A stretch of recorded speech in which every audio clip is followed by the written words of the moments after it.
Dan tinggalkanlah olehmu perkara mubah karena untuk meraih derajat yang luhur.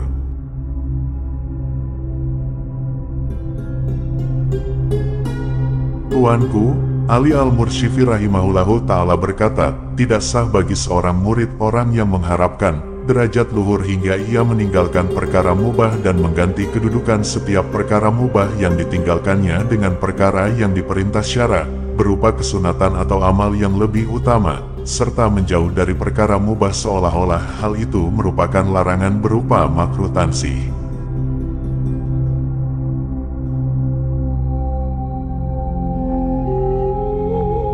Para ulama sepakat bahwa setiap orang yang mempersiapkan dirinya untuk menempuh jalan rusyah yang ringan bukan yang berat, hendaknya tidak ada suatu pun yang datang di tengah-tengah perjalanannya menuju Allah.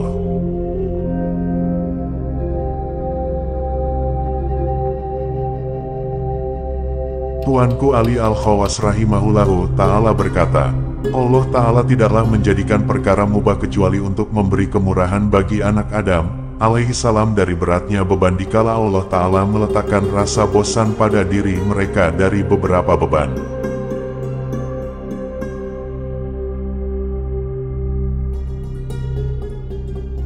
Seandainya Allah Ta'ala tidak meletakkan rasa bosan pada diri mereka, tentu Dia tidak akan memberlakukan hukum mubah kepada mereka sebagaimana apa yang berlaku bagi para malaikat, karena mereka tidak pernah mengenal bosan, dan karena itulah mereka sentiasa bertasbih siang dan malam tanpa henti.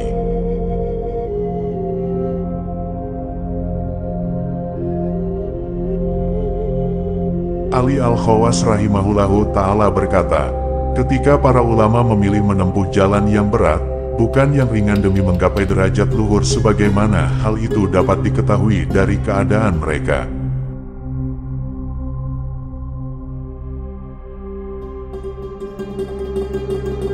Mereka pun menuntut murid-muridnya untuk beramal mengurangi pekerjaan mubah semampu mereka dan menggantinya dengan ketaatan sehingga mereka mendapatkan pahala atasnya.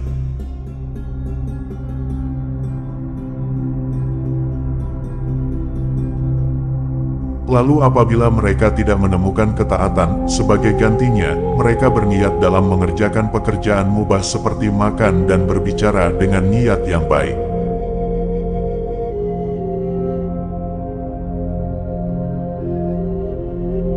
Seperti mencari kekuatan untuk ibadah dengan makan makanan yang disenangi, atau menghilangkan sikap cemberut dengan membahagiakan saudara-saudara mereka dengan sebagian pembicaraan dan lain sebagainya.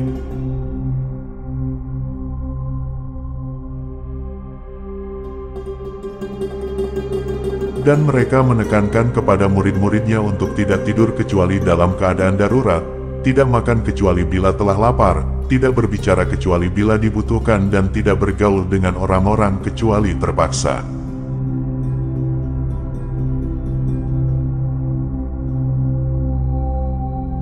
Karena mereka berharap agar murid-muridnya mendapatkan pahala seperti pahala mengerjakan kewajiban di dalam setiap langkah-langkahnya.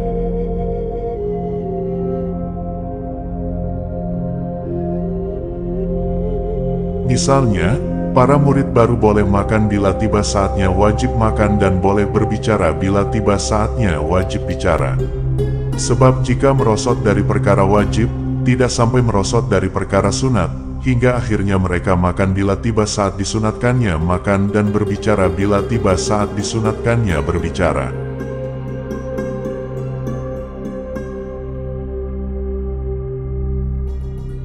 Demikian pula, mereka menekankan kepada murid-muridnya agar lupa makan, tidak mimpi basah dan tidak menjulurkan kakinya di waktu siang atau malam hari kecuali karena ada hajat.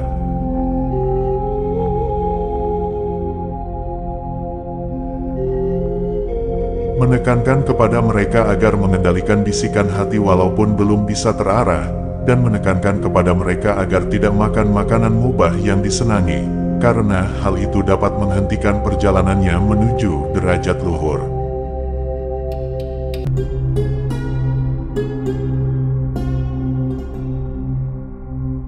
Di dalam kitab Zaburnya Nabi Daud alaihi salam difirmankan, "Wahai Daud, peringatkanlah dan takut-takutilah kaummu dari makan makanan yang disenangi, karena sesungguhnya orang yang ahli menuruti kesenangan hatinya akan terhalang dariku.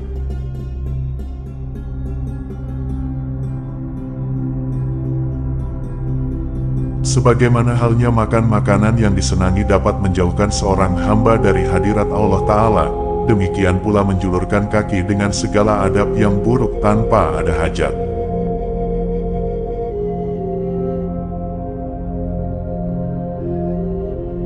Dan Tuanku, Ali Al-Khawas juga berkata, seorang murid penempuh jalan menuju Allah Ta'ala tidak akan sampai pada makam sidik hingga ia memperbesar rasa mengagungkan perintah dan larangan Allah Ta'ala.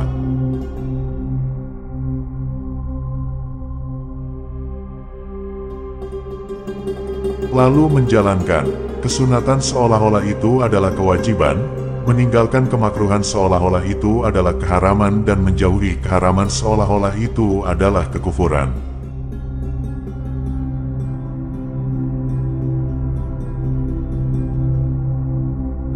Dan berniat dalam segala perbuatan mubah dengan niat yang baik agar mendapatkan pahala atas hal tersebut, seperti tidur di waktu Qailulah di tengah hari, dengan niat untuk mencari kekuatan ibadah di malam hari.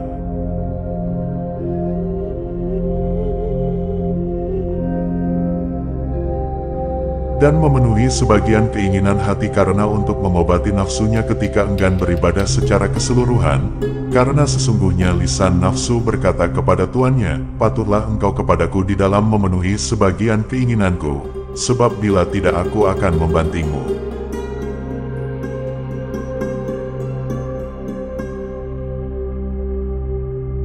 Begitu pula dengan mengenakan pakaian indah, hendaknya berniat karena menampakkan nikmat Allah Ta'ala, bukan karena menuruti hawa nafsu, dan juga dengan makan makanan enak, minum minuman manis dan segar hendaknya diniati karena untuk memenuhi kebutuhan raganya agar dapat bersyukur kepada Allah Ta'ala dengan kokoh.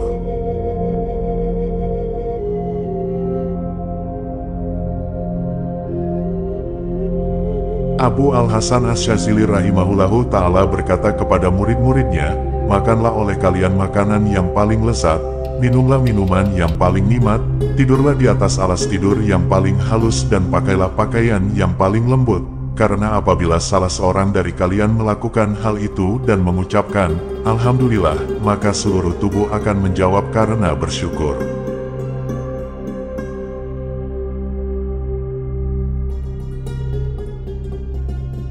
Berbeda dengan orang yang makan roti gandum dengan garam, memakai pakaian kasar, tidur beralaskan tanah, minum air tawar yang dimasak dan mengucapkan, Alhamdulillah, maka sesungguhnya ia mengucapkan Alhamdulillah, namun jiwanya merasa muak dan marah atas apa yang telah ditakdirkan Allah Ta'ala.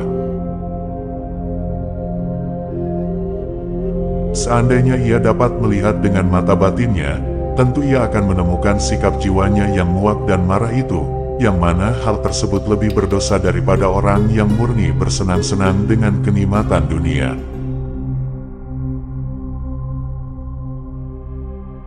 Karena orang yang bersenang-senang dengan kenikmatan dunia masih tergolong melakukan sesuatu yang dimubahkan Allah Al-Haq Ta'ala, sedangkan orang yang jiwanya merasa muak dan marah, sungguh ia telah melakukan perkara yang diharamkan oleh Allah Al-Haq Azza wa Jalla. Kerjakanlah kaul itu wahai saudaraku.